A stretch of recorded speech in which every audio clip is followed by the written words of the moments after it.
Ok, professor. Muito bem. Então, voltamos aqui. Vocês estão vendo a minha tela ainda? Alguém? Sim. Sim, o Paint tá aí. Tá, beleza. Então, eu vou deixar isso aqui para depois a gente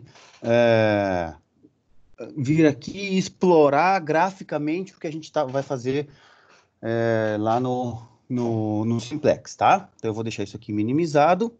E agora, eu vou abrir aqui uma pasta, depois eu jogo essa pasta aqui na plataforma, no Excel, e vou colocar assim, aula de PL 2020, 07, dia 21, Simplex, exercício 1. Muito bem.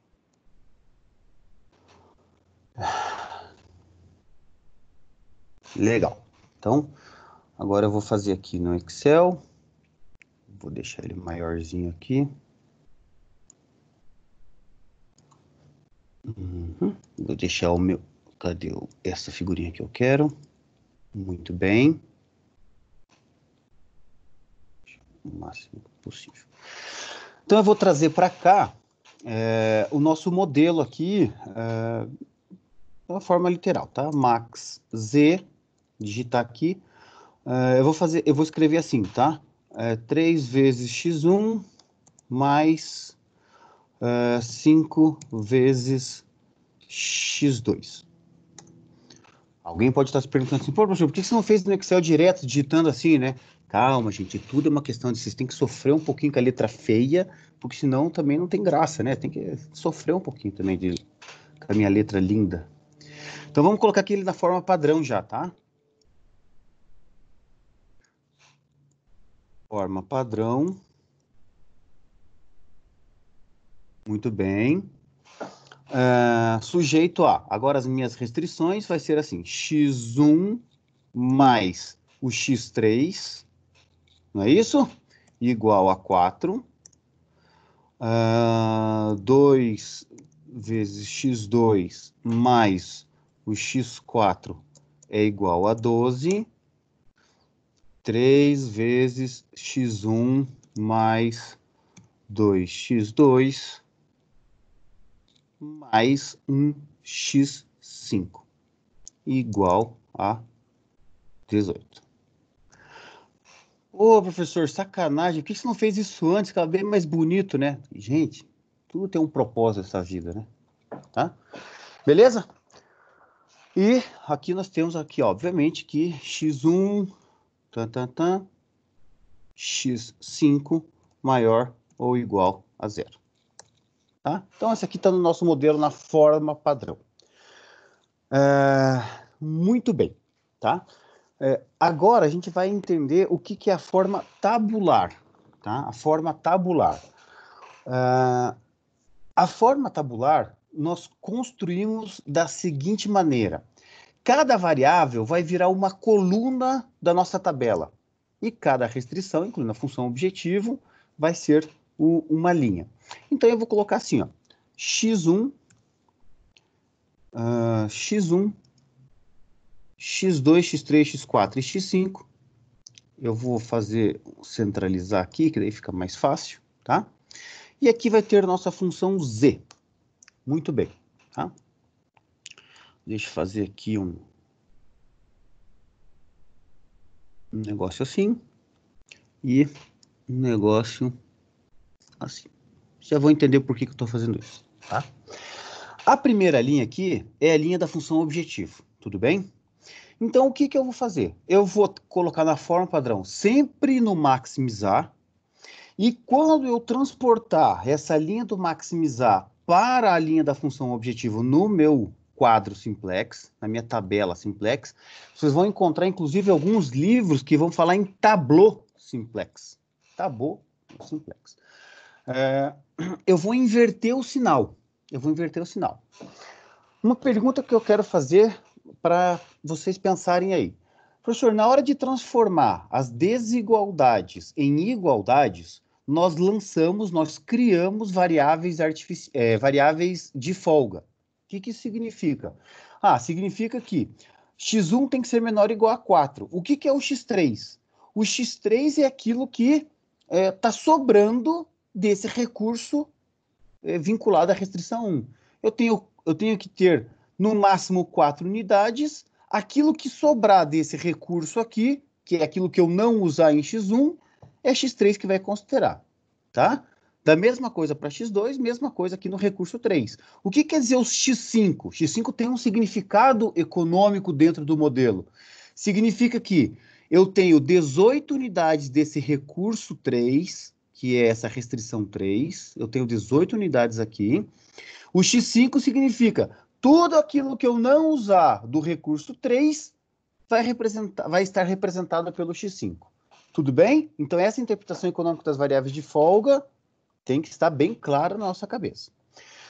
Uma vez que eu tenho tudo isso, eu vou transformar minha função objetivo, vou transferir minha função objetivo, os coeficientes dela, para a minha tabela com o sinal invertido. Então, aqui vai estar menos 3, menos 5, e aí vem a reflexão que eu quero fazer. Bom, se eu tenho as variáveis de folga lá embaixo, elas vão interferir em alguma coisa na minha função objetivo?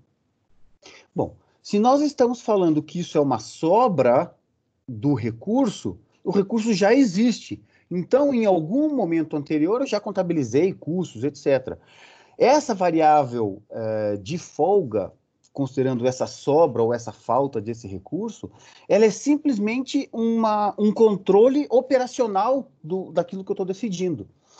Ou seja, se esse modelo aqui for, por exemplo, de produzir 2 itens e eu ter aqui a representação do lucro, cada item do produto 1 representa R$3 de lucro, e cada item vendido do produto 2 representa R$5 de lucro, não faz sentido algum na minha função objetivo eu ter algum índice para essa variável de folga.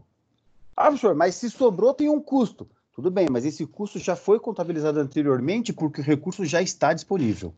Tudo bem? Então, é esse tipo de interpretação que eu vou fazer. A minha variável de folga é uma variável que, na maior parte, na maior esmagadora das vezes, ela não tem influência na função objetivo. Não tem influência na função objetivo. Logo, o coeficiente dela é 0. Tá? Muito bem. E a minha função objetivo, por sinal, começa com 0. Professor, mas por que essa função objetivo aqui inverte o sinal? Na verdade, gente, a gente usa um abuso de linguagem. Nesse modelo aqui, Z, o correto, assim, o mais rigoroso matematicamente, seria eu fazer assim, Z de x1, de x2, de x3, de x4 e de x5. Certo? Então, o Z também é uma variável. Entretanto, é uma variável dependente das variáveis independentes x1 a x5.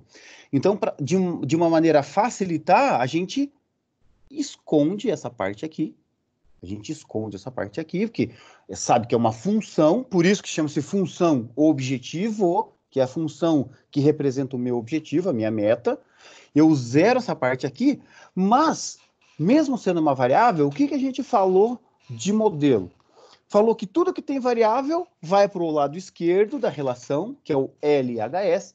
Tudo que não tem variável vai para o lado direito. Na hora que nós estamos colocando no quadro simplex, é isso que nós estamos fazendo na hora de inverter. Por quê? Olhando essa função objetivo aqui, lembrando, obviamente, que eu tenho que maximizar, aqui na função está implícito, vou copiar, Ctrl C, Ctrl V, está implícito que eu quero maximizar tudo isso aqui, tá? É isso aqui que eu quero maximizar, porque é uma igualdade. Maximizar o Z ou esse aqui é a mesma coisa. Logo, eu posso escrever, se eu jogar tudo para o outro lado da igualdade, esquecendo o max, porque isso é da função objetivo, Z menos, passo 3x1 para cá, 3 vezes x1, menos 5 vezes x2, igual a 0. Essa igualdade aqui,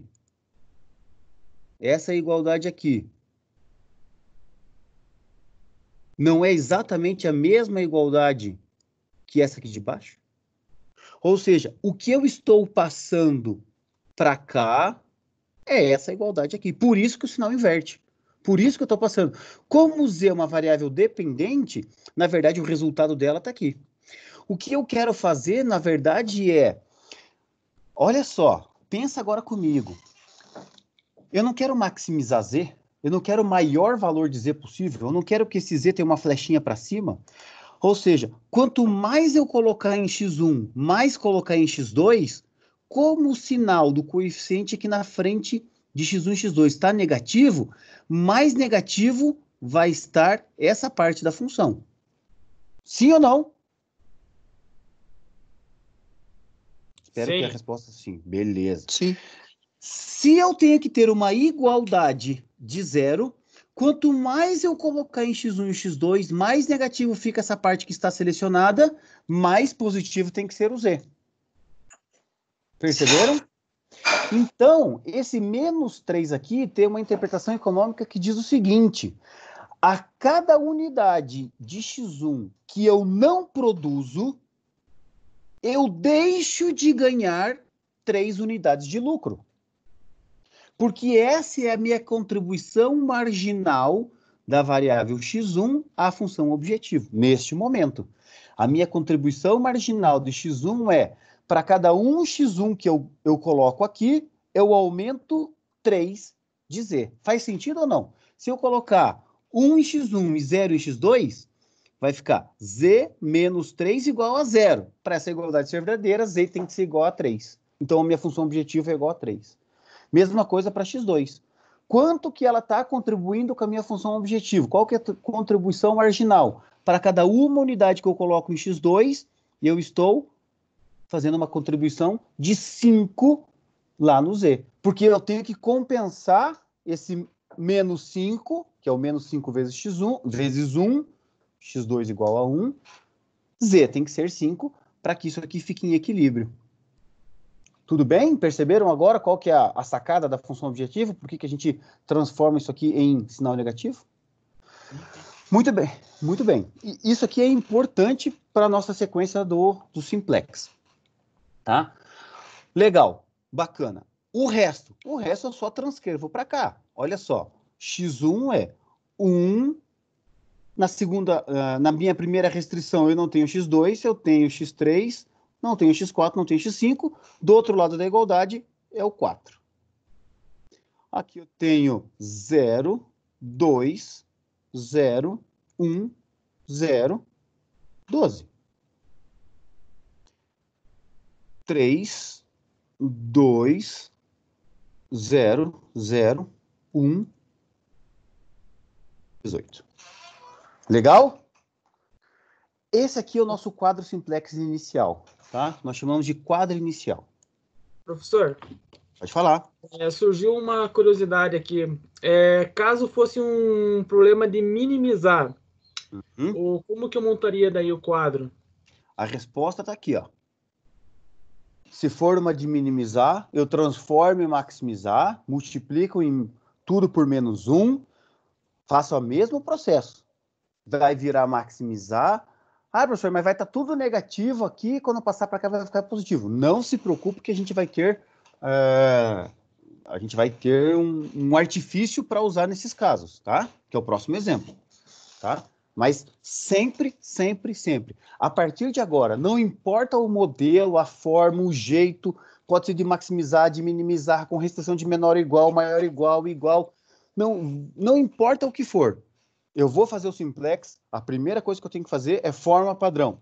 Maximizar, RHS positivo, restrições de igualdade, variáveis RHS não negativo, restrições de igualdade, variáveis não negativas. Coloquei na forma padrão, não importa o que vem antes. Independente do que vem antes, eu coloco na forma padrão, coloquei na forma padrão, construo o quadro simplex agora sempre da mesma forma.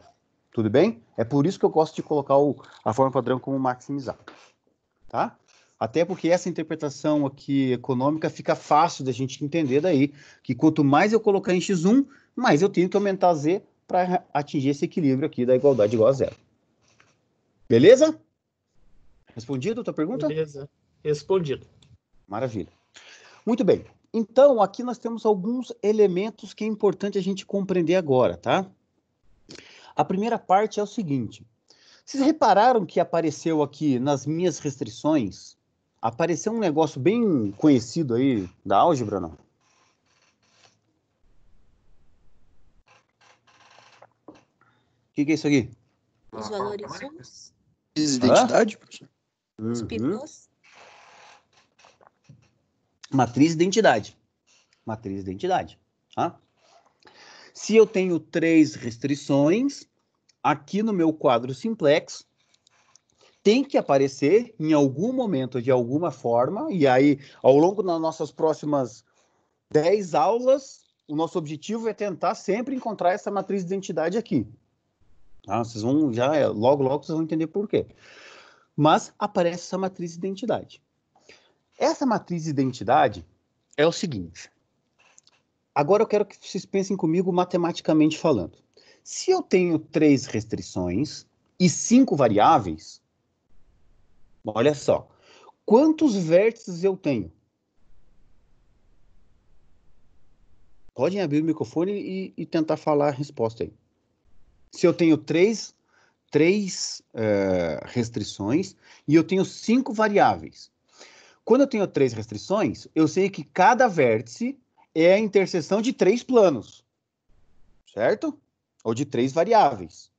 Porque eu tenho que ter, seja tridimensional, se eu fazer encontro só de 2 planos, eu tenho uma reta. Eu tenho que ter mais um plano para cruzar essa reta e achar um ponto. Tá? Ou seja, a cada conjunto de 3 variáveis, eu tenho um vértice lá da minha região viável, que neste momento agora é pentadimensional. Putz, já ferrou, não tem mais como a gente pensar. Mas se eu tenho 3 restrições, e eu olhar só para essas 3 variáveis que eu quero encontrar, eu fico num plano tridimensional neste caso. Muito bem. Para eu resolver um sistema com 3 variáveis, eu preciso de 3 restrições, eu preciso de 3 variáveis por vez. Porque eu fico com um sistema de 3 equações, 3 incógnitas, sistema possível e determinado. Tudo bem essa lógica até agora? Se eu tenho 3... A lógica é assim. Se eu tenho 3 restrições, eu preciso ter 3 variáveis, um conjunto de 3 variáveis, seja ela qual for, para eu tentar definir um sistema possível e determinado. Para que esse sistema seja sistema possível e determinado, com 3 equações e 3 incógnitas, o que essas equações têm que ser entre si? Perfeito. Linearmente independente. Linearmente independente. Por quê? Porque se eu tenho 3 equações, 3 variáveis, e eu tenho uma das equações linearmente dependente das outras duas, significa que na hora que eu vou escalonar esse sistema, uma linha vai ficar zerada. E aí eu vou ter 2 equações e 3 variáveis. Meu sistema passa a ser sistema possível e indeterminado. Ou seja, eu tenho que garantir que as minhas 3 variáveis que eu escolhi, ao compor essas 3 restrições, sejam linearmente independentes. Muito bem. Como é que eu sei que é linearmente independente? Se eu pego um sistema, faço o escalonamento dele, e se eu fizer um escalonamento completo, não só da diagonal, da triangular inferior, mas completo, eu vou chegar numa matriz de identidade. E aí a resposta vai estar no lado direito do sistema. Tô desenferrujando o cérebro de vocês aí? Vocês lembrarem essa parte de álgebra? Lá do primeiro ano da graduação?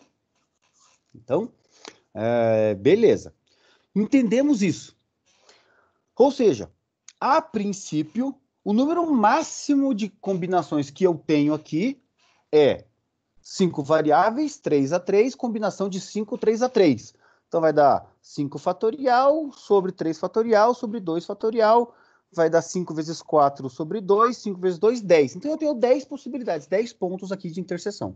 No máximo. Por que eu digo no máximo? Porque pode ser que alguma combinação dessas 5, 3 a 3, se eu não fizer errado a conta, obviamente, alguma dessas combinações gere uma trinca de variáveis que seja linearmente dependente. Essa eu tenho que jogar fora.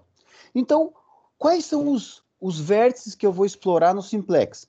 Todas aquelas combinações de N, que é N restrições, lembrando que nosso sistema genérico é N variáveis, N restrições, M restrições N variáveis, né? Então, de M restrições aqui, que sejam linearmente independentes. Essa matriz identidade no quadro simplex representa isso. Representa que esse conjunto de variáveis x3, x4, x5 é um conjunto de 3 variáveis linearmente independentes que satisfazem o problema, satisfazem essa restrição, satisfazem o conjunto das restrições e é uma solução viável. Não quer dizer que a solução é ótima, mas é uma solução viável.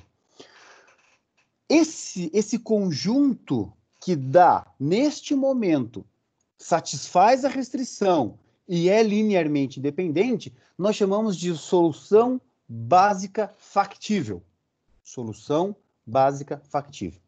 Por que ela é uma solução básica? Vou até escrever aqui do lado. Solução básica. Por que isso aqui é uma solução básica? Porque se eu tenho 3 restrições, o meu subespaço gerado por todas as soluções é um conjunto de 3 variáveis. Porque eu tenho 3 restrições, 3 variáveis.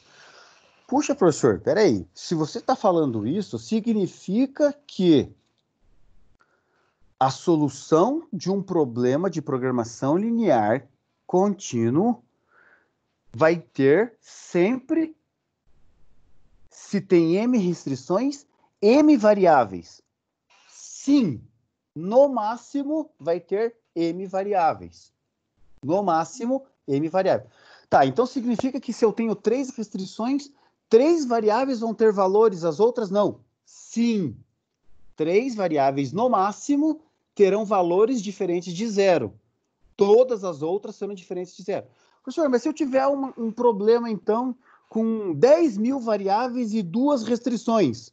Sim, 2 variáveis no máximo terão valores diferentes de 0 e as outras 9.998 variáveis serão 0. Sim, sim. Então, se eu quero resolver um problema de produção, que eu tenho lá 50 itens, 50 produtos a serem produzidos, e eu só tenho 3 restrições, quantos produtos eu vou produzir no máximo? No máximo, você vai produzir 3. Todos os outros 47 não vão produzir. Peraí, professor, mas isso não faz sentido.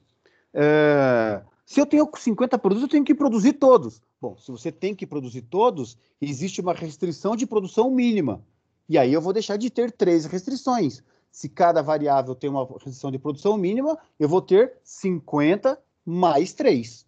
E aí eu vou ter 53 restrições. Tudo bem? Entenderam o que eu estou dizendo?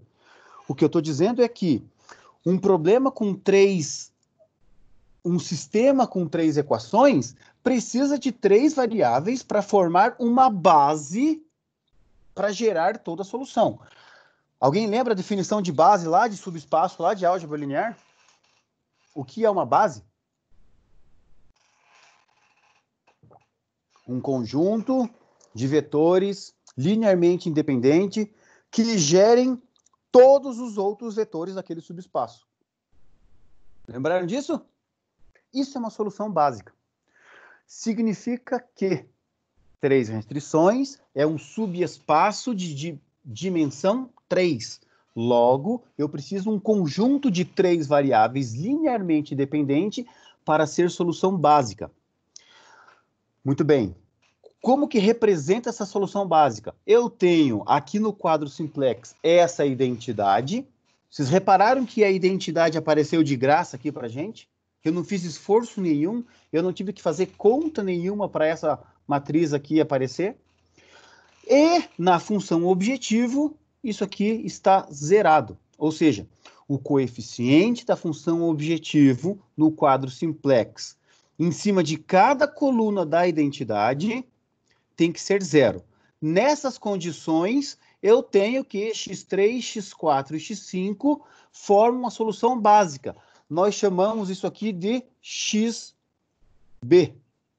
Ou seja, a minha base, neste momento, é x3, x4, x5, nesta ordem, na ordem da identidade. Se essa coluna aqui, 100, estivesse aqui, teria que ser x5, x4 e x3, tivesse invertido x3 com x5. Então, é na ordem que aparece, mesmo que ela apareça no nosso quadro simplex, em qualquer lugar, qual que é a primeira coluna da matriz identidade, no caso de uma 3x3? É essa. Então, essa é a primeira variável que está na base. Qual que é a segunda coluna? É essa coluna. Então, essa é a variável que está na base. E assim por diante. Sempre assim? Sempre assim. A ordem importa. Tá? Por que que essa solução básica agora nós chamamos de solução básica factível? Porque todas as variáveis que não estão na base, elas são obrigatoriamente zeros. É zero. Ela não está na base, é zero. Ela está fora daqui. Ela não faz parte, ela não compõe o conjunto solução gerado por x3, x4 e x5. Só quem pode ter valor são as variáveis que estão na base, x3, x4 e x5. Porque essas três variáveis, elas vão compor a base para a solução de uma matriz, de um sistema 3x3.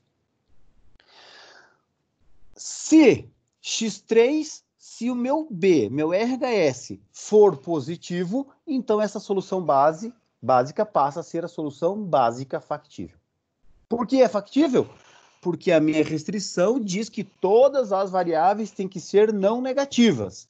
Se x3, x4, x5 formam uma base, está a identidade aqui e tem zero na função objetivo, se o RHS for inteiro positivo, satisfaz essa restrição, logo essa solução básica é uma solução básica factível. Beleza? Essa é a primeira compreensão. Como que está a solução agora? Simples. Se isso aqui é zero, x1 e x2 é zero, x3 vale 4, x4 vale 12, x5 vale 18. Será que é uma solução viável isso? Bom, x1 e x2 vale 0, x1 vale 0, x2 vale 0. Bom, se eu substituir aqui, vamos ver se satisfaz. x3 vale 4. Lembrando que, para passar nesse quadro simplex, eu tenho restrições de igualdade. Logo, isso aqui é igual, e essa linha aqui entre a coluna H e I é igualdade, é igual a isso. Logo, x3 é igual a 4, x4 é igual a 12, x5 é igual a 18. x1 e x2 é igual a 0. 0 mais 4 é igual a 4? É. 2 vezes 0 mais 12 é igual a 12? É. 3 vezes 0 mais 2 vezes 0 mais 18 é igual a 18? É. Quanto que está a função objetiva agora? 3 vezes 0 mais 5 vezes 0, z é igual a 0. Olha lá o valor de z. Beleza?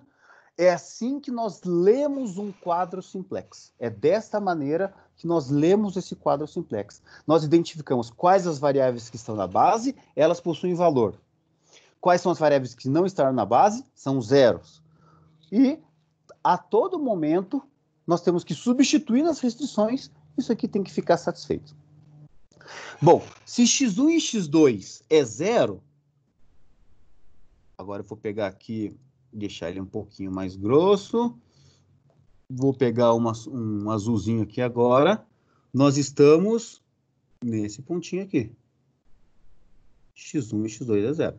Lembrando que esse gráfico aqui, ó, é x1 por x2. x3, x4 e x5 não aparecem nesse gráfico. Mas se x1 e x2 é 0, ele está aqui.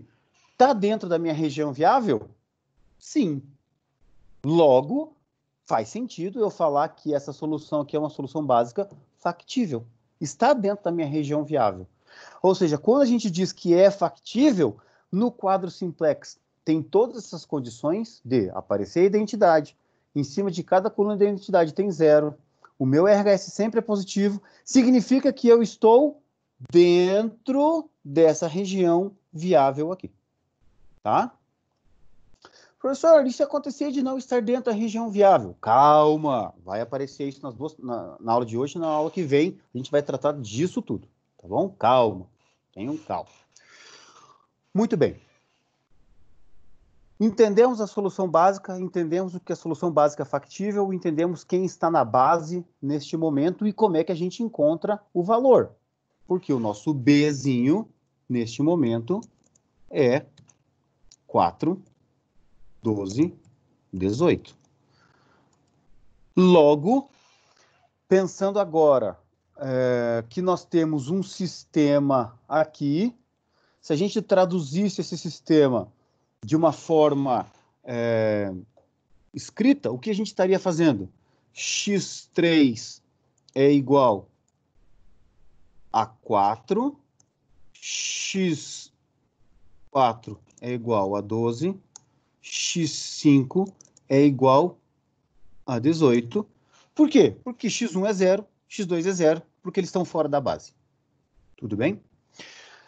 Neste momento aqui, nós temos alguns elementos. Entenderam que o meu sistema ele se restringiu a isso? Sim ou não? Sim. Tá, beleza. Então, Sim. isso é importante, tá? Isso é importante. Aqui nós temos alguns elementos. Nós temos um elemento, o x básico, e nós temos aqui uns elementos que nós chamamos de x... Vou até colocar o x em minúsculo aqui, aquele x básico. E aqui eu vou chamar de x não básico, que são as variáveis que não estão na base. No meu caso aqui agora, x1 e x2. Tá? Eu tenho uma matriz que é a matriz... Eu vou separar aqui. Essa matriz aqui, vou escrever aqui, é uma matriz N, que são as colunas, tá? Eu vou colocar aqui uma corzinha, vou colocar uma cor bem suave aqui. N é a matriz composta pelas colunas das variáveis não básicas. Então, aqui está o N. Beleza? Eu vou ter aqui, obviamente, a base. Muito bem. Quem é a base? Vou colocar uma outra corzinha aqui, vou colocar de verdinho, já para a gente associar que está livre, é o que tem que resolver, é esse verdinho. O meu Bzinho a gente já tem, vou colocar de azul clarinho, são os nossos elementos, tá? Tá aqui, nosso Bzinho, nosso RHS. Eu tenho o que nós chamamos de C, vou colocar minúsculo também, CN. O que é CN? São os coeficientes das variáveis não básicas do momento na função objetivo, tá? Que vai estar lá, nesse caso é menos 3 e menos 5. E os coeficientes das variáveis básicas, que neste caso agora é 0, 0 e 0. Toda vez que eu tenho esses elementos aqui, eu não vou destacar, tá? Porque já está definido aqui o número. Toda vez que eu tenho esses elementos aqui, qualquer um deles, sem nada escrito, sempre é o original. Opa, então significa que o original aqui é 3 e 5. Vamos acostumar a fazer isso, tá?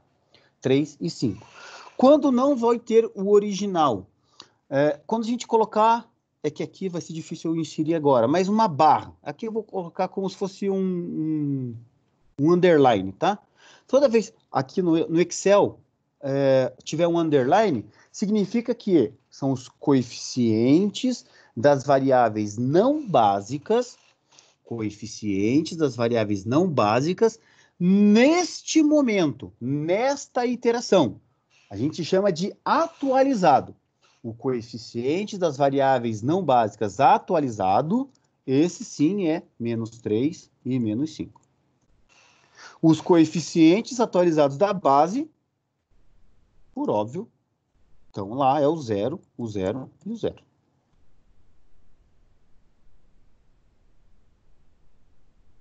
Eu sei que é muita informação agora, mas calma, a gente já vai entender a dinâmica de como é que isso transforma. Bom, uma vez que está todos os elementos aqui, isso aqui a gente vai usar bastante lá no Simplex revisado, tá? Então, a gente vai trabalhar aqui no quadro só com os atualizados, tá? Muito bem. Uma vez que eu entendi tudo isso aqui, eu tenho que dizer o seguinte, dentro do Simplex, esse quadro que está aqui, está na solução ótima? Bom, graficamente a gente sabe que não está na solução ótima. A gente sabe que está lá no ponto A, a minha solução, que Z vale 0, então não está no ótimo. A pergunta que eu tenho que fazer é, existe alguma variável que vai contribuir com a função objetivo? Ou seja, se eu colocar essa variável como sendo uma das três que compõe a base de um conjunto, de um subespaço de 3 equações, ou seja, de um subespaço do R3, se eu colocar essa variável nessa base, e ao atualizar essa base, fazer as contas, lembra que lá no exercício de álgebra a gente tinha que ter, encontra aquele conjunto e tal, que gere todas as soluções possíveis. É isso que nós estamos fazendo aqui, a mesma coisa.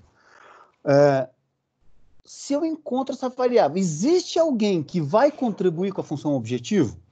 Se sim, é porque não está no ótimo. Se não, é porque nós chegamos no final e a solução está na ótima. Ou eu terminei o meu Simplex. Aí eu vou perguntar agora para vocês.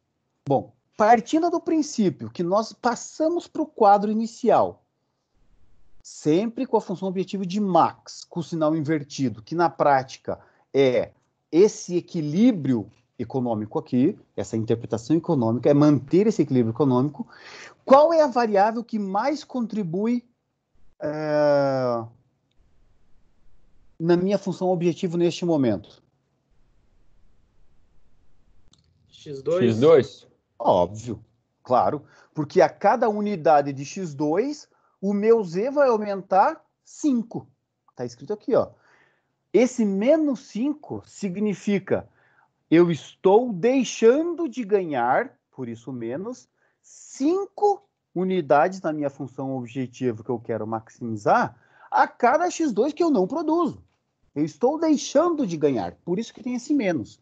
Ou seja, agora eu vou copiar aqui embaixo, sem essas cores, para não... Vou colocar aqui. Valores. Tá? As linhas aqui, ó. As linhas aqui, eu vou fazer no primeiro, tá? A partir de agora aqui a gente já sabe, talvez eu vou destacar só no começo aqui a função objetivo, tá? E o Z. Então a gente já sabe que isso aqui é o nosso quadro Simplex, tá? Então agora a gente vai começar a iteração do Simplex. A grande pergunta é, estou no ótimo? Sim ou não? Bom, pelo que eu entendi, quando tem valores negativos aqui, se eu aumentar a variável associada a esse coeficiente negativo, eu aumento o valor de Z. Então, não está no ótimo. Na prática, no quadro Simplex, a pergunta que a gente faz é a seguinte. Tem algum valor negativo aqui? Se tiver ainda algum negativo, significa que essa variável ainda vai aumentar naquela quantidade, a cada unidade, vai aumentar isso a função objetivo. Neste caso, por exemplo, o X2 vai aumentar em 5 unidades a minha função objetivo a cada X2 a ser produzido. Quantos X2 que eu vou produzir? Bom, o máximo possível, né? Se eu vou aumentar em 5 e esse cara é o que mais me dá aumento na função objetivo, então eu vou tentar colocar o máximo possível de X2.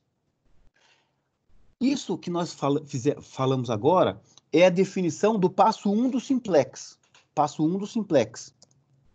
Quem entra na base? Quem entra na base? Ou seja, qual é a variável, entre aspas, mais negativa em relação ao coeficiente atualizado da função objetivo, que é o coeficiente da função objetivo neste momento? Quem entra na base? Existe algum cara negativo? Sim. Quem entra na base? Resposta, X2. Porque o X2 é o mais, entre aspas, o mais negativo. Esse cara aqui, então, a gente seleciona o X2. Definimos quem entra na base. Eu vou colocar um amarelão aqui. E esse aqui a gente chama de coluna pivô. Beleza? Coluna pivô. Muito bem. Se eu entro na base, bom, eu tenho na base 3 variáveis. Para um sistema de 3x3, eu estou no R3. Se eu coloco alguém na base, bom, uma base do R3 com 4 variáveis, significa que alguma dessas variáveis passa a ser, ou esse conjunto de 4 variáveis passa a ser linearmente dependente. Ou seja, para que uma variável entre na base, do R3, uma variável que existia tem que sair. Para isso, eu tenho que calcular, antes de quem sai, eu tenho que calcular um bloqueio. Nós já vamos entender o que é isso. Cálculo do bloqueio. Tá? Como é que calcula esse bloqueio? A fórmula é a seguinte. Tá? Deixa eu fazer aqui. Vou fazer aqui mesmo. Tá? Igual.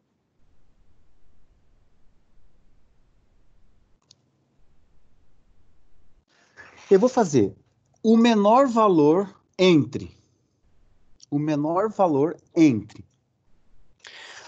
Ah, peraí. Para isso, eu preciso lembrar como que era o nome desses elementos aqui, né? Vamos lembrar o nome desses elementos. Esse aqui é o nosso Bzinho. Esse aqui é o nosso Czinho, onde eu estou separando o meu C em Cn e Cb. E eu estou aqui, quando a gente diz aqui a minha variável N e a minha variável B, na verdade, eu estou fazendo isso, ó. A minha matriz A, lembra que a matriz A é a matriz tecnológica? A11, A12, A13, A14, A15, A21, A22. Essa é a matriz tecnológica. Então, são meus elementos A e J. Isso aqui, a gente está separando ele em parte não básica e básica. Aqui, eu vou até colocar aqui uma barra reta. Isso aqui é o que nós chamamos de matriz por partes. Então, nossa matriz A, os elementos A e J, são separados em não básicos e básicos. Nós já separamos ele aqui.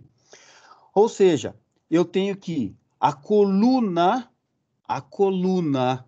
1 e a coluna 2 fazem parte da minha matriz N, que é uma parte da matriz A. A minha coluna 2, que é a coluna 0, 2, 2, é a segunda coluna da minha matriz N, que são referentes às variáveis não básicas, que é uma parte da matriz A. Tudo bem? Então, esse elemento aqui nós chamamos de A e J. Muito bem. No momento em que nós definimos a coluna pivô, nós definimos o que nós chamamos de J. Eu vou colocar aqui J estrela. Vou colocar minúsculo J estrela. Tudo bem? Ou seja, a minha coluna, linha é o I, J é a coluna, é o J estrela. Então, eu vou ter que fazer o seguinte. Nesse cálculo do bloqueio, eu vou fazer a seguinte conta. Eu vou fazer a conta dos Bs e Is. Quem que é o BI? Bom, eu tenho aqui que o Bzinho é 4, 12 e 18. B1, B2 e B18. B3, que é o 18, tá? B1 é 4, B2 é o 12, B3 é o 18. Isso aqui é o original. Aqui vai ter o da próxima iteração e assim por diante. Então, eu vou ter o Bzinho e o Bzinho underline, mesma coisa, Bzinho underline, que é o B atualizado. Vocês já vão ver aqui isso acontecendo. Ou seja, eu vou pegar sempre esse Bzinho atualizado aqui.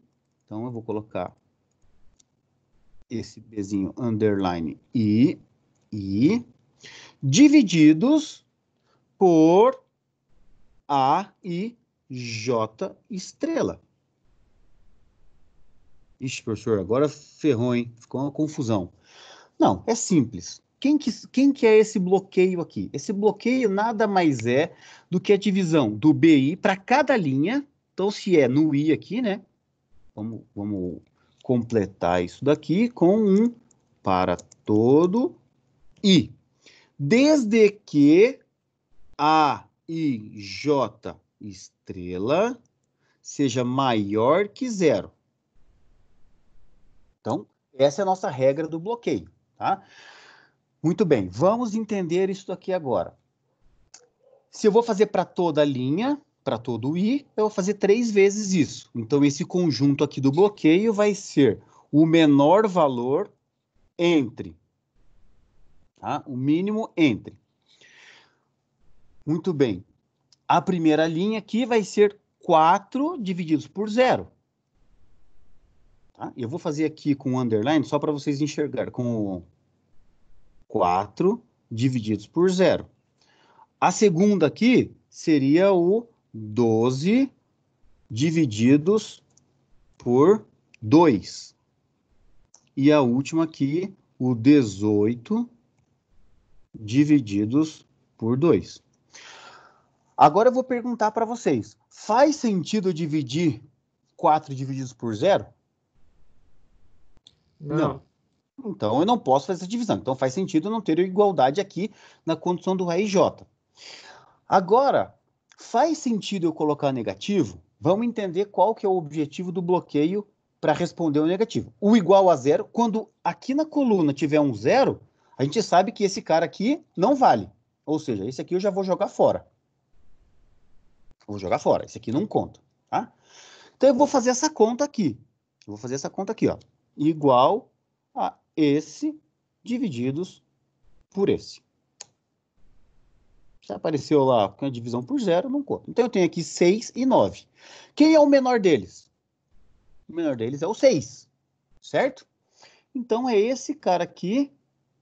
Eu vou colocar em amarelo. Esse cara aqui é o que nós chamamos de linha pivô. Vou escrever aqui. Não, vou escrever aqui mesmo. Linha pivô. Muito bem. Por que que é a linha pivô? Significa o seguinte,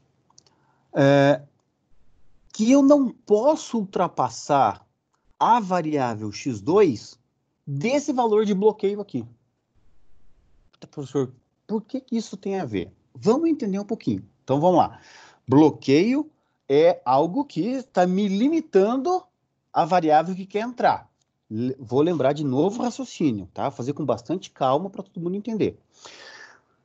Estou no ótimo? Não, não estou no ótimo. Tem alguém dentro dentre as variáveis não básicas que, se virar básica, vai contribuir com a função objetivo? Sim, porque como eu não estou no ótimo, tem alguém negativo aqui. Se tem alguém negativo aqui, significa que ao jogar na função objetivo, meu Z aumenta. Legal, entendi isso. Logo, o x2 quer entrar na base. Para o x2 entrar na base, eu tenho que saber qual é o máximo de valor que eu posso colocar no x2. Por quê? Porque se ele vai contribuir com 5, o máximo que eu puder colocar nele, melhor para mim. Mais rápido eu vou crescer a minha função z. O bloqueio significa, qual que é o máximo que eu posso colocar? Qual é o limite que eu posso ir? Então eu faço o cálculo do bloqueio, que é o BI divididos pelo A e J estrela, que é a coluna pivô. Obviamente, não posso colocar 0. Significa que o menor dos valores, o meu bloqueio, é o 6. Por que o 6? Agora vamos lá para o gráfico. Se eu estou colocando x2 quer dizer que eu estou indo nessa direção aqui. Nessa direção aqui. Porque eu não vou por dentro. Lembra que o simplex ele vai nos vértices. Se eu passar de 6, o que acontece com a minha variável x2? Sai da minha região viável. Lembra que essa restrição aqui vai passar lá no 9? Cadê ela? Está aqui. Lembra que ela vai passar lá no 9? Olha que coincidência o valor que deu aqui no bloqueio. Ou seja, quando nós estamos calculando o bloqueio, nós estamos dizendo assim, nessa direção, que é na direção do x2, eu posso cruzar no 6 ou no 9. Tem mais alguma restrição nessa direção? Não. Então, aquela minha outra restrição, ela nem levou em conta. Porque fisicamente, ou geometricamente, eu só tenho 2 cortes aqui nessa direção, ou 6 ou 9. Eu tenho que bloquear no 6, porque no 9 está fora da região viável. Se eu colocar x2 igual a 9, a minha solução aqui, ela passa a ser infactível. 2 vezes 9 é 18, é menor que 12? Não. Então, eu tenho que bloquear no 6. É isso que serve, para isso que serve o bloqueio. Entendido? Sim ou não? Sim. Sim, professor. Maravilha. Sim, tudo certo. Muito bem. Então, se no simplex eu tinha uma base com n ou m variáveis das n que eu tenho, das 5 variáveis, n igual a 5. Eu vou ter 3, que é o m, que é o número de restrições, das n variáveis na base no momento. Eu tenho alguma variável que está fora da base, que quer entrar na base, porque ela vai contribuir com a função objetivo se ela tiver valor. Se ela quer entrar, eu tenho que calcular qual que é o máximo que essa variável pode atingir. Está aqui o meu cálculo do bloqueio.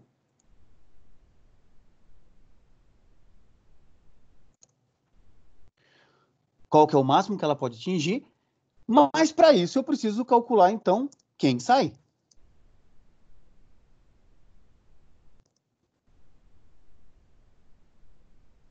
Porque se eu tenho um sistema, se eu tenho um sistema de 3 variáveis e 3 incógnitas, se eu estou fazendo um novo conjunto,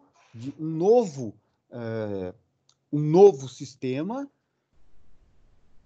e eu tenho que ter 3 variáveis, uma delas, para entrar uma, tem que sair outra. Quem sai? Aí a pergunta que vai fazer, por isso agora que a ordem aqui importa, é em qual posição esse cara aqui, nós chamamos esse cara aqui de elemento pivô. Elemento pivô. Em qual posição que o elemento pivô está? Ou seja, no meu izinho, vamos chamar izinho estrela igual a 2. Aqui eu tenho j estrela igual a 2. Ou seja, é na segunda linha, na segunda coluna. Coincidiu que é o mesmo, tá? Pode ser qualquer um, qualquer combinação de IJ aqui, possível. É esse cara. Muito bem. Como é que eu sei que eu tenho uma base no quadro simplex? Se eu transformar isso aqui numa identidade. Por que eu tenho que transformar nessa identidade? Porque se nessa posição o x2 fala que é melhor, quem tem que sair é o x4. Porque ele está nesta posição na base atual. A base atual é x3, x4, x5. O x2 quer entrar definido pelo bloqueio na linha 2, ou seja, na linha 2, quem está na base é o x4. Logo, quem quer sair da base é o... Quem vai sair da base, né? Quem vai sair da base é o x4. Legal? Entendemos isso? Por fim, por último, o nosso 4 é o que nós chamamos de pivoteamento. Se nós entendemos que se o meu quadro simplex não está na solução ótima, alguém quer entrar na base. Para alguém entrar na base, eu tenho que definir quem é, qual é o valor máximo que ele pode atingir e quem vai sair. Uma vez que eu definir quem entra e quem sai, o meu pivoteamento vai servir para que, naquele sistema que eu construí com x3, x2 e x5, esse cara aqui seja uma parte dessa identidade. Então, no momento que eu vou pivotear, eu estou querendo resolver qual sistema. Eu vou colocar aqui embaixo, estou resolvendo qual sistema. x1, eu vou ter x3, x2 e x5. Eu vou resolver qual sistema? Esse aqui, ó. x1 tem? Não, então eu vou ter aqui x3 igual a 4, x3 igual a 4, 2x2, vou colocar o vezes aqui para não confundir, 2x2 igual a 12, e o último eu tenho 2x2 mais x5 igual a 18. O que eu estou dizendo é que eu saí desse sistema aqui, com essa base, para resolver esse sistema aqui. Agora eu estou resolvendo essa combinação. Essa combinação. Onde que a minha base agora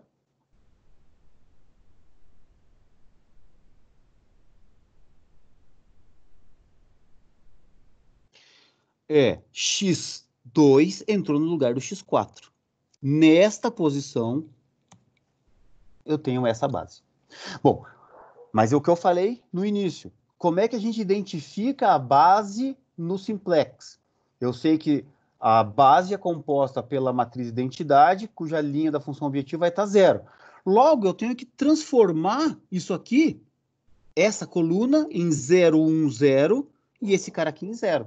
O que eu vou fazer agora, dentro desse pivoteamento, eu vou colocar aqui operações por linha de matrizes. Então, eu vou fazer essas operações por linha, que é multiplicar uma linha por uma constante e somar uma linha com um múltiplo de outra linha. Porque eu vou ter aqui matrizes semelhantes, tá? Então, muito bem. Eu vou fazer aqui do jeito que eu faço geralmente, tá? Eu faço assim, eu pego Ctrl C, venho aqui, colo valores, tá bom? Colo valores, vocês já vão entender. Vou pegar o meu elemento, a minha coluna pivô, Ctrl C, vou colar valores aqui. Agora eu vou colar valores e formatos. Cadê? Valores e formatos, para ficar coloridinho. Ah, não ficou, mas vou deixar aqui, tá? Porque eu sei que esse elemento pivô aqui. E eu vou transformar essa coluna agora em identidade. Bom, para transformar isso aqui em 1, deixa eu destacar aqui. Para transformar esse cara em 1, o que eu tenho que fazer? Eu tenho que pegar essa linha, eu vou arrastar para o lado, e eu vou dividir isso por esse elemento aqui, fixo ele.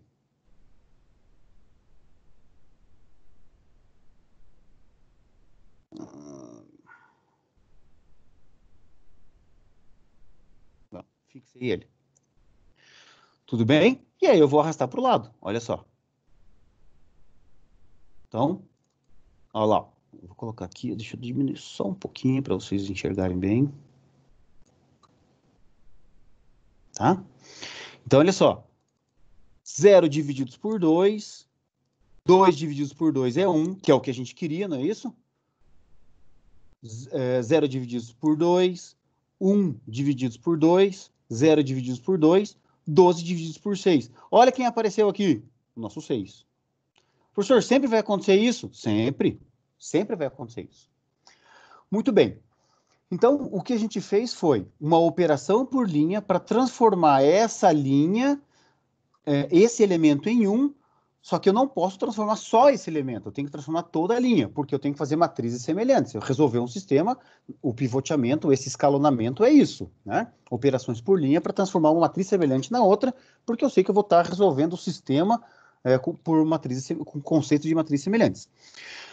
Muito bem, acontece que eu tenho que ter o resto da minha coluna 2, que é a minha coluna pivô, eu tenho que estar zerada, para que ela faça parte da base no quadro simplex.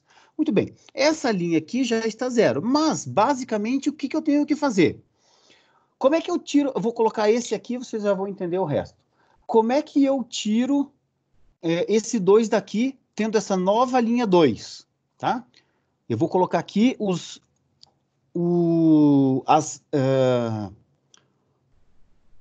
as fórmulas, as contas das novas linhas. Então, eu vou ter assim, ó, a linha 2 nova é igual à linha 2 antiga divididos por 2. Foi isso que a gente acabou de fazer. Divididos por 2.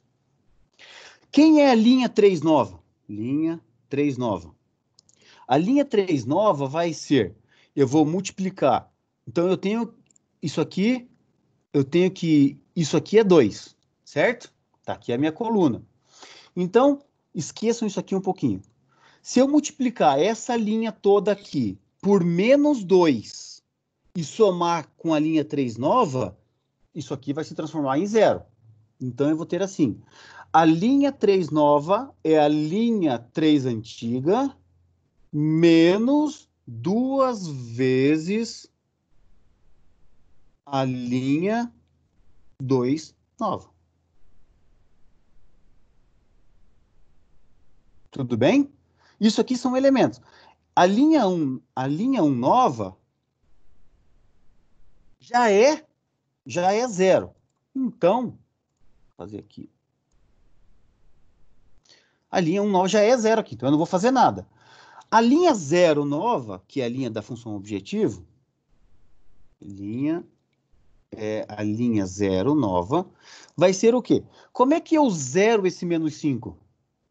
Eu pego a linha 0 antiga, mais 5 vezes a linha 2 nova. Tudo bem? E é essa conta que eu faço.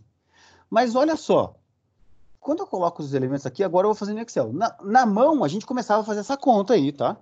Então, na mão, eu vou fazer o seguinte, ó. A linha 3 nova vai ser quem? A linha 3 antiga, 3, menos 2 vezes 3. Então, vai ser 2 vezes 3,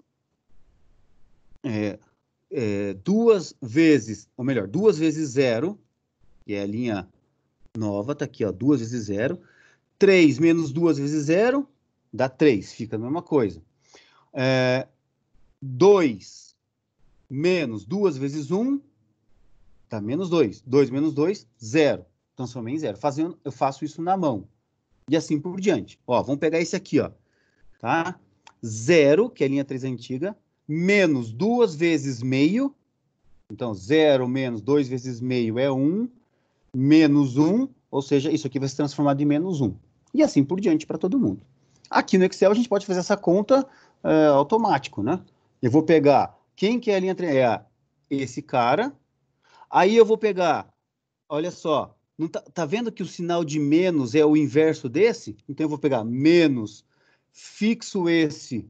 Agora eu vou fixar aqui somente a linha C, vezes essa linha nova, eu vou fixar.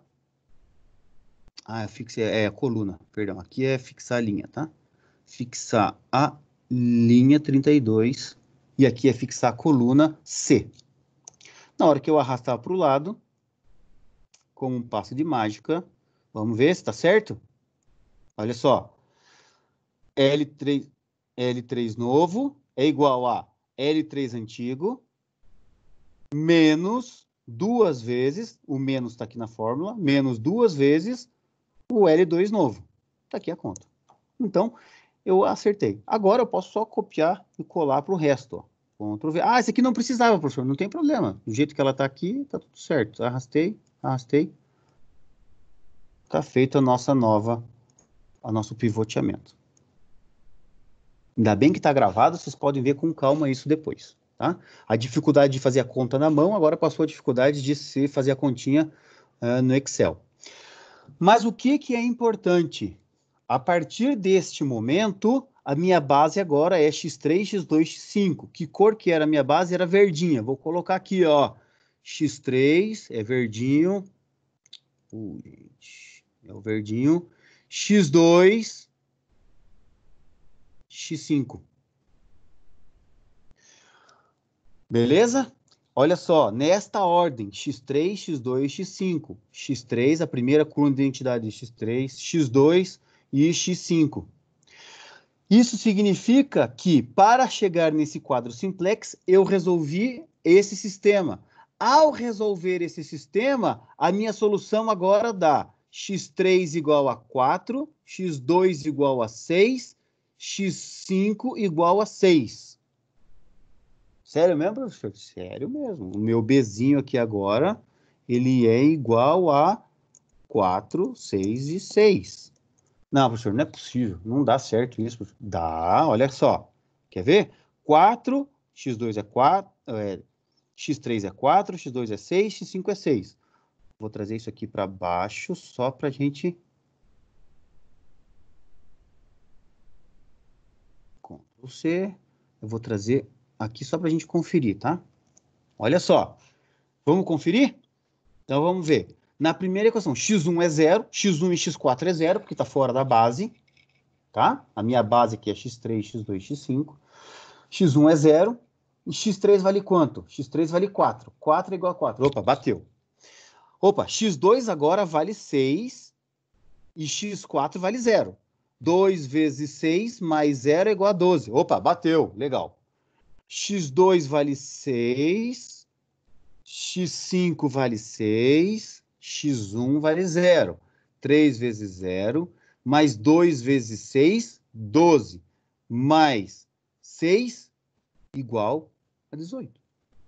Milagre. Eis o milagre da fé, gente. Veja que bateu as contas. Quanto que é a minha função objetivo? A minha função objetivo é x1 está fora da base e vale 0. x2 está na base e vale 6. 3 vezes 0 é 0. Mais 5 vezes 6, 30. 30? Ah! Nessa hora os anjinhos aparecem e começam a cantar assim, ó. Vale 30. Ah, bateu a conta. Tem que bater. No simplex tem que bater. Ou seja, quando eu faço o pivoteamento num quadro simplex, o que eu estou fazendo de verdade é resolvendo esse sistema com essas variáveis na base. Se eu resolver esse sistema aqui, a solução vai ser x3 igual a 4, x2 igual a 6, x igual a 6. E é esse elemento aqui. Peraí, professor. Significa que o x1 é 0, x2 é 6. Mas não é esse ponto E aqui? É, x1 é igual a 0, é igual a 6. Então, nós estamos agora neste ponto aqui. Estamos no ótimo? Não. Nós sabemos que estamos graficamente, geometricamente, sabemos que não estamos no ótimo. Ah, então, peraí. Então, significa que no quadro simplex tem alguém que ainda... Deixa eu colocar isso aqui para cima, porque eu vou usar isso aqui. Tem alguém ainda que contribui com a minha função objetivo? Sim, tem. Aqui é o menos 3.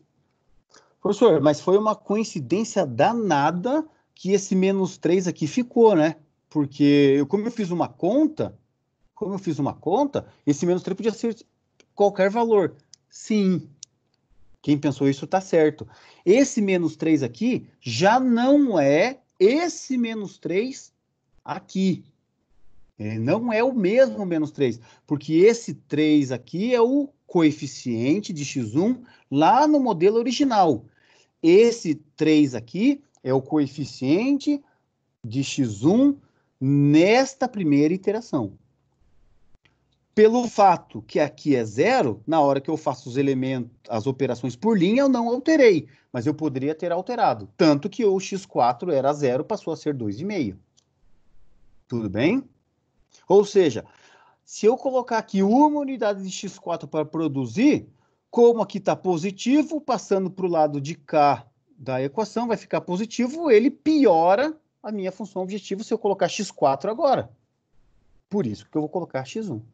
Tudo bem? Então, aqui agora, eu vou tirar esse amarelão daqui para não confundir a gente, tá? O elemento pivô aqui, eu vou deixar em negrito.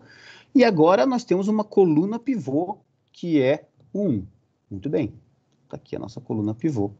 Ou seja, no passo 1, a resposta é: quem quer entrar na base? Eu vou até copiar aqui, tá? A vantagem de fazer no computador é isso. Ctrl+C. Ctrl+V. Quem quer entrar na base agora? Tem algum elemento negativo na função objetivo? Sim, o x1. Lembrando, estou repetindo, eu sei que estou sendo enfadonho, repetitivo nesse sentido, mas é importante. Por que eu estou colocando esse cara aqui? Porque significa que ao colocar uma unidade de x1, ele vai acrescentar na minha função objetivo, neste momento, 3 unidades. Então, quem entra na base? x1. Bloqueio. Agora eu vou pegar esses elementos BI atualizados aqui, ó, o underline embaixo, pelos AI atualizados. Esqueci de colocar o underline aqui no AI. Vou colocar também, tá? Para lembrar que sempre é o do momento, não o original. Tá? Quando a gente escreve no quadro,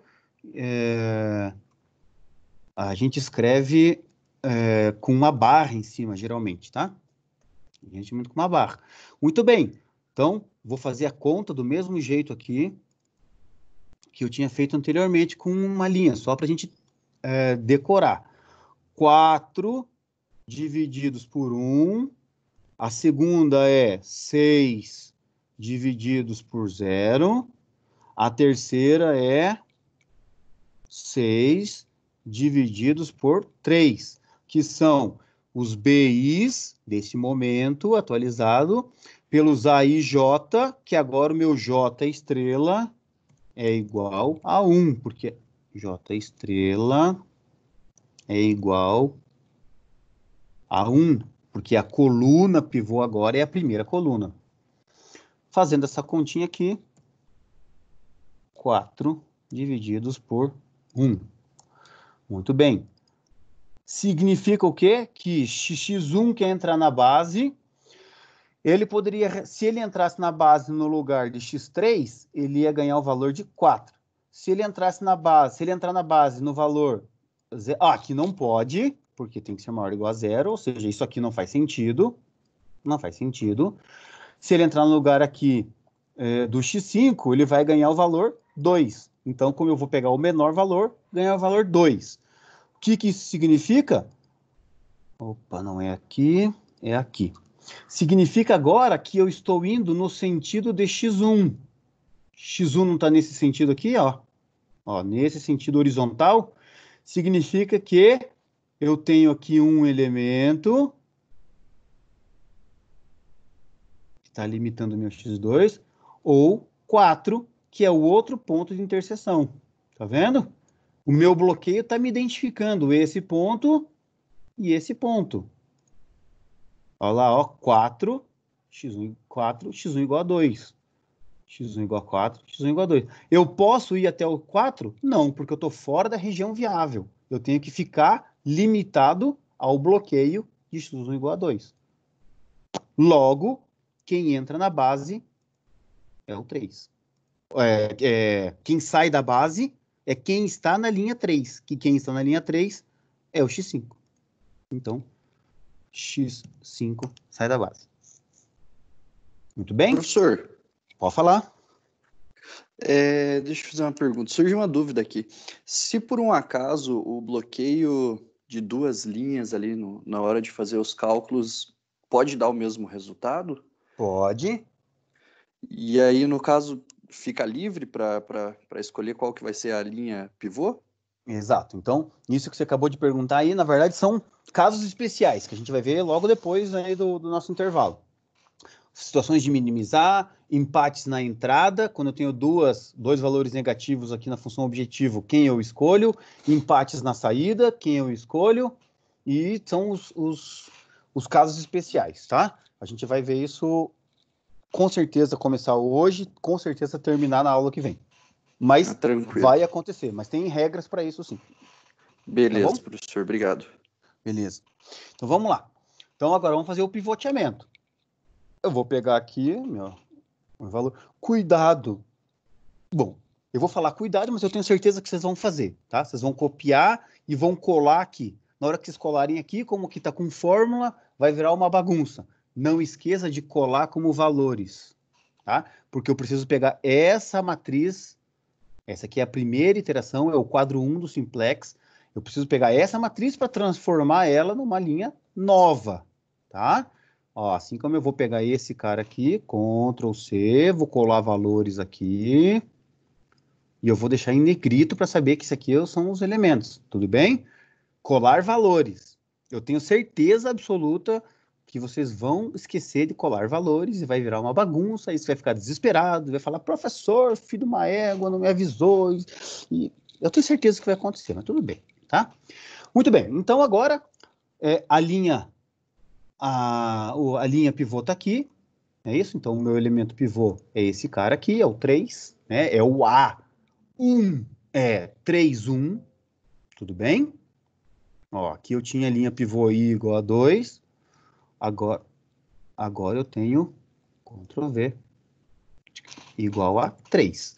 Então, meu elemento pivô, que aqui eu não tinha falado, meu elemento pivô era aqui o A22. Esse era o meu elemento pivô. Agora, o meu elemento pivô é o A, 3, 1. Beleza? Eu sei que eu estou sendo bem demorado, mas eu estou tentando ser o máximo possível didático no sentido de a gente entender todos os elementos que estão aqui, porque a gente vai usar bastante sobre isso. Bom, com a matriz original aqui do X1, eu posso fazer as contas que eu tenho. Como a linha pivô é a 3, eu vou simplesmente pegar a linha anterior e dividir pelo elemento pivô. Fixa aqui a coluna C. Ó, quem apareceu aqui? O 2. Porque foi o 2 que ganhou aqui, ó.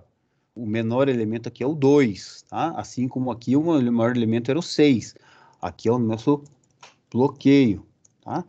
Agora, não vou mais ficar fazendo essa continha aqui, porque vocês já entenderam qual é o processo, agora vocês vão ter que fazer isso daí. Mas eu transformei o elemento pivô em 1, que era 3, transformei em 1. O resto da coluna tem que ser em 0. Bom, a conta para fazer sempre é a linha original menos os elementos aqui da coluna pivô vezes a linha nova. Então, sempre vai ser assim, tá? Original menos esse cara fixa a coluna vezes a nova linha que eu acabei de transformar ela em, que era a linha pivô. Sempre assim, professor? Sempre assim. Não vai mudar nada. Porque daí depois eu só arrasto e tá pronto a minha conta. Olha só. Professor, como é que eu sei que tá certo essas contas que eu não tô fazendo, não tô cometendo algum erro aí?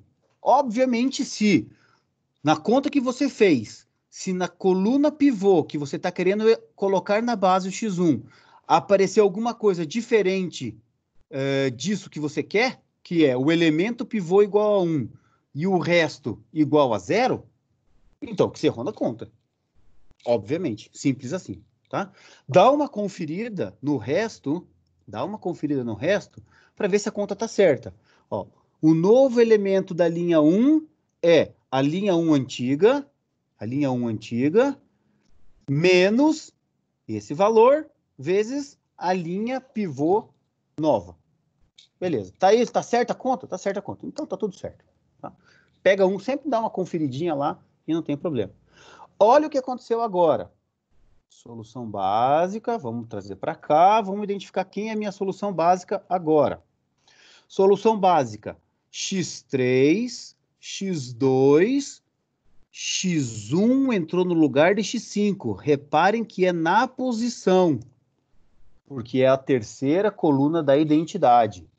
Olha só, aqui está a identidade. Você viu que ela está na ordem ao contrário. Não me importa, o que importa é a ordem correta. x3, x2, x1. x3 vale 2. x3 vale 2. x2 vale 6. x1 vale 2. x3 vale 2. x2 vale 6. x1 vale 2. Essa é a minha solução do momento. Vamos ver se bate? Vamos colocar aqui para ver se bate. A gente é tinhoso, tá? Então vamos lá. Ó. x1 vale 2, x2 vale 6, x3 vale 2. Vamos conferir aqui. x1 é 2 mais 2 igual a 4. Opa, bateu, ó. x1 é 2, x3 é 2. x1 é 2, x3 é 2, x1 é 2. 2 mais 2, 4. E aí você chega no mestrado, no doutorado, e o teu professor fala que tem que conferir que 2 mais 2 é 4. Incrível, né? Pois é. Fazer o quê? x2 é 6, x4 é 0. 2 vezes 6 mais 0 é igual a 12. 2 vezes 2 é 3 vezes 2, 6, mais 2 vezes 6 é 12. 6 mais 12, mais 0, que x5 é 0, igual a 18. Bateu. 3 vezes 2 dá 6, mais 5 vezes 6 dá 30. 6 mais 30, 36. Está aqui. Pergunta, tem algum elemento na minha linha da função objetivo do momento atualizada, o meu Cs J's atualizados, C underline J, que são negativo? Não. Não.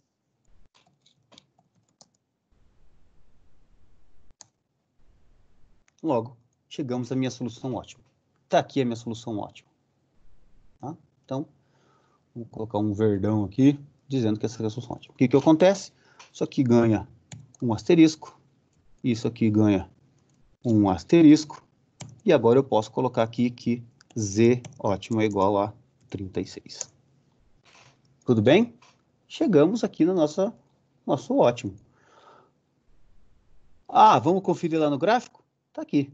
Chegamos nesse ponto aqui, ó. Que o ponto D é 2 e 6. X1 igual a 2, X2 igual a 6, Z igual a 36. Coincidentemente, não, com certeza absoluta, com a garantia da conta, é 36, cheguei na solução ótima. Tá? Então, isso aqui é o simplex. Tá? Isso aqui é o nosso simplex. Beleza, galera? Entenderam aí? Show de bola, professor. Maravilha? Então, tá bom. Então, pode ficar tranquilo que eu vou mandar essa planilha aqui para vocês, eu coloco ali na plataforma, mas eu vou usar ela mais outras abas aqui para colocar no final, tá bom?